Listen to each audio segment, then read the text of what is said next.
Jim Jordan, Mark Meadows. Guys, we're just short on time. How important is now that we get this right, Mark? Well, I think it's very important that we go back to how it all started.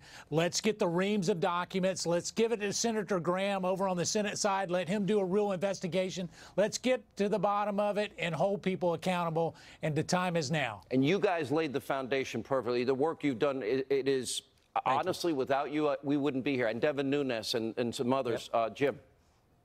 No, Mark's exactly right. Well, let's do everything we can to work with Chairman Graham to get to the bottom of this and expose how they use one party's opposition research document to get a secret warrant to spy on the other party's campaign and launch this whole ridiculous thing that we saw unfold over the last several years. How do you investigate Russia collusion and ignore the Hillary bought and paid for lying Russian dossier that is used to bludgeon the president, infiltrate his campaign, deny human rights and constitutional rights, and then they used to try and undo a duly elected president and try and remove him?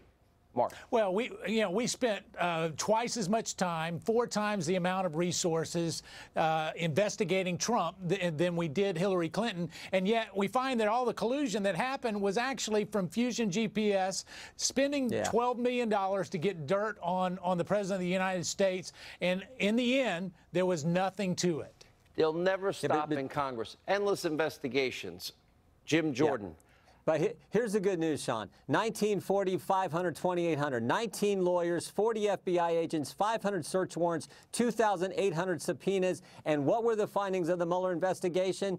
No new indictments, no sealed indictments, no collusion, no obstruction. So in spite of everything they did to try to take down this president, they still, when Mueller does his investigation, he finds no collusion, no obstruction, no sealed indictments. That's the ultimate vindication for this president. Now let's go find the people who started this whole thing and let's hold them accountable. That's what's good for the country. That's what's good for this nation. That's our charge. That's what we have to do now. All right. You two have been in the forefront. I want America to know that we may not have been here today but for these two guys. Thank you both.